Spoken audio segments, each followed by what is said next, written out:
All right, I am William Carter. This is Tom Carter, and it is Friday, May 29th, 2020. So let's talk about what's going on with this COVID-19 here in the United States. What do you know about it? What kind of stats do you know and all that? So as of today, there's been about 100,000 deaths here in the U.S. Current projections are about 200,000. See, I think. And the current projection is 200,000, like in the next couple of months. Yeah, so by September, October. And that's when they think it'll start subsiding. Yeah. Oh, because people will go back to isolating when we get to that. Or there will be Or a vaccine or whatever the case may be. Do you know the status of the current vaccine? Yeah, so it depends who you talk to. Some people say that they'll probably have something in the next, 2 months. Others are 12 months. Others, so it's going to be a while. And also the vaccine also has to go through the FDA trials and all that other fun stuff. So that itself usually adds 2 to 3 or 4 months to the process. Mm-hmm.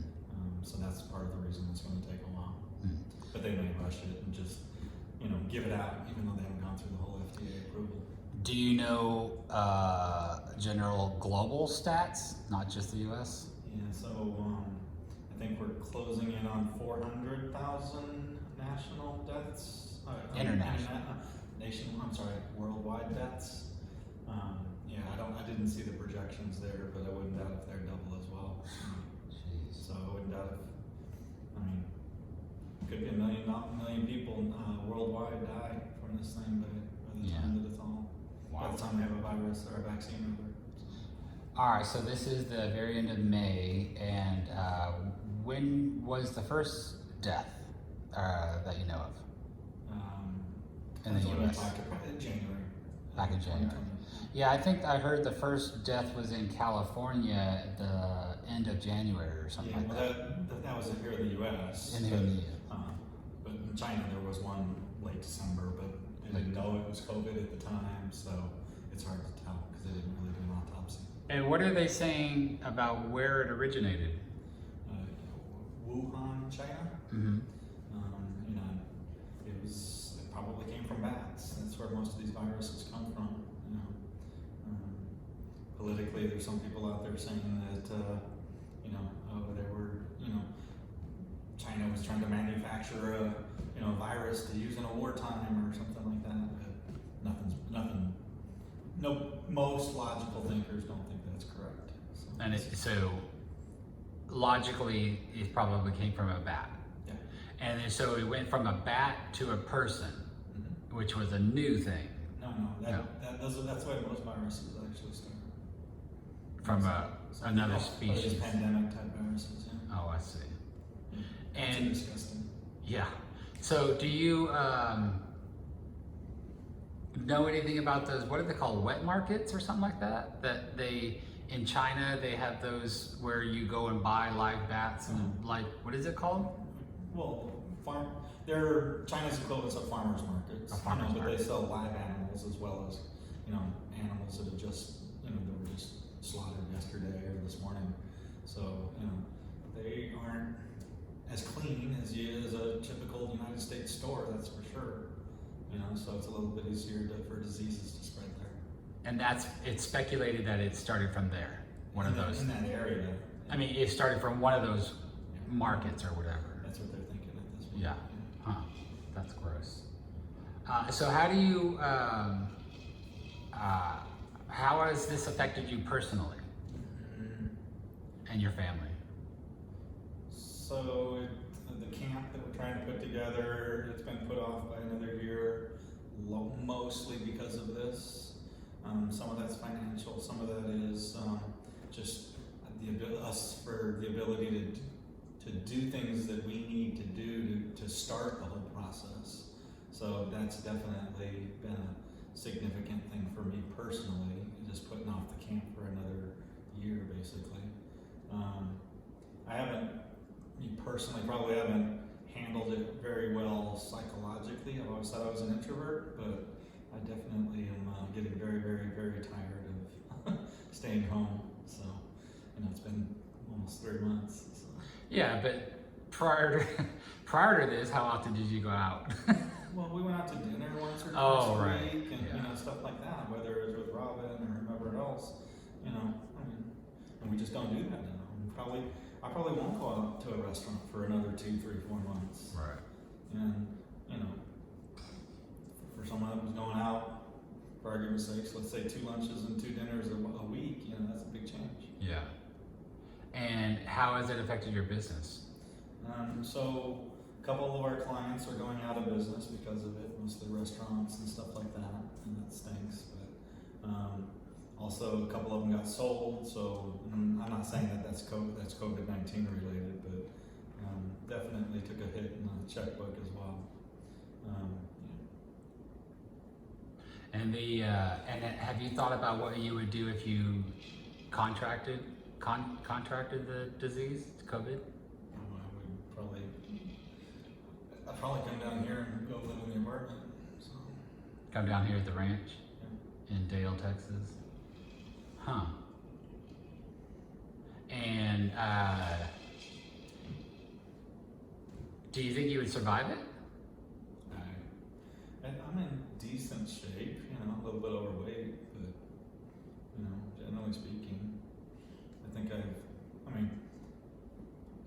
the death rate, depending on how you want to look at it, is somewhere between 1% and 4%. So if you want to be an optimist, that means somewhere between 96 and 99% of the people survive it. I think I'm in better shape than 4% of the other people. So, Yeah. Huh. So I would think I would survive it. Yeah. And you put a will together a couple years ago, right? Mm-hmm. So all that's in order, right? And your family knows how to access that will? Oh, yeah. Okay, well that's good. All right, so what would you like to tell the future generation about what we're going through right now with COVID? Listen to the scientists. That sounds political. Listen to the scientists? Yeah. What else? What about your children?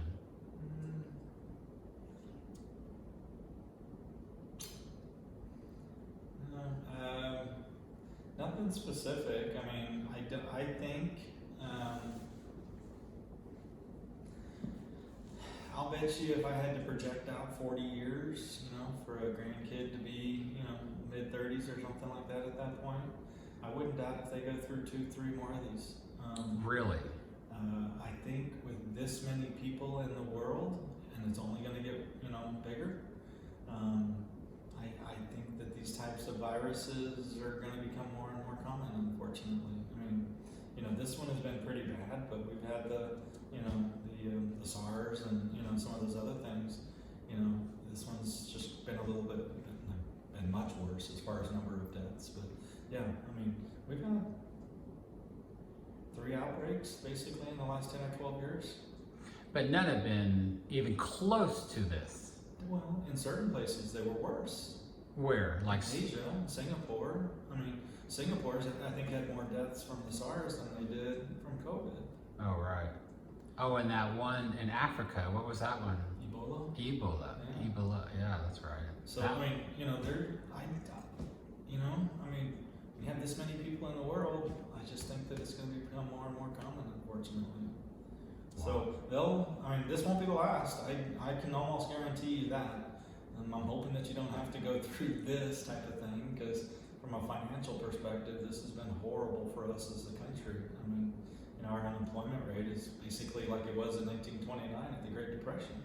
Right. And Yeah, what about the economic part, our economy? What about that? it sucks. Right. No restaurant, for a while, they just starting to reopen them, but no restaurants were open, no bars were open, only the essential services were open. And some of those bars and restaurants are just opening up this week, Right. after a couple months of being closed, right? And what do you how do you predict the recovery economically? I think it's going to be a roller coaster. Over. I think until probably for at least 3 to 6 months after we have a vaccine. I think that it will go up and down and up and down and up and down. And stock market and the economy. I mean, it's going to be tough. I mean, getting people back to work is going to be tough. I mean, there's a lot of people right now that are making more on unemployment than they were working. So there's not a whole lot of motivation for some individuals to go back to work. So it's reopening is going to be tough. It's going to be real tough. I mean, and by reopening, I also think that there's going to be a lot more people that catch the disease or the virus, as well. And who knows if we have to shut back down, that kind of thing. So, I mean, I don't envy the people that have to make these decisions. It's pretty much a no-win situation. Right. Because if you stay closed, the economy sucks, and our government debt just keeps going up and up and up. And if we reopen, the more people die. So it really is a lose-lose situation. Right. And so describe our political situation right now regarding this COVID-19. Well, I mean,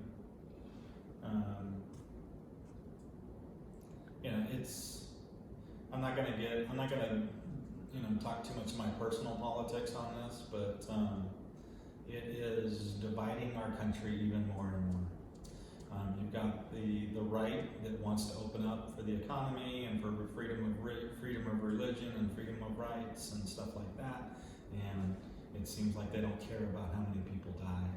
And then you got the scientists and or the left that sit there and say you need to stay closed, but they're not really thinking through how that's going to affect the long-term financial debt of this either. So, again, it is a hard situation, but just like everything since Trump has been elected, it's dividing our country even more, and COVID is doing the same thing. Right.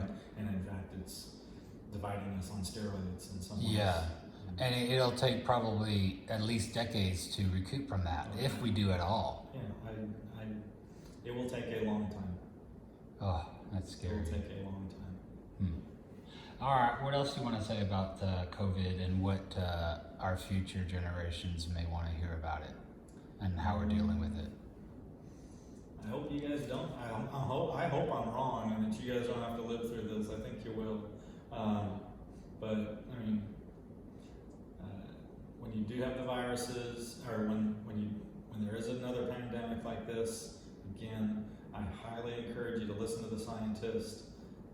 Kind of do what they tell you to do. You may look silly, you may feel silly wearing a mask or whatever the case may be, but I highly encourage you to do it, because if the scientists say to do it, even if it only helps you a couple percentage points, it's probably worth it, in my opinion. So, right. And I'm trying to think if there's anything else. And stay home. Yeah, almost everybody in our family did. They did a really good job of staying home. They didn't go out to the bars and stuff like that. Knock on wood, nobody in our family has it. And so, I think when these things do come, find your support system, whether that's your family or friends or whatever. Stay in contact with them. Tell them you love them. Go do stuff, or do stuff together. Type stuff. It does help, and it makes it a little bit easier. So. Right. All right. Well, you heard it right there. Listen to Papa Tom. Listen to the scientists. Wear your mask and stay home. There you have it.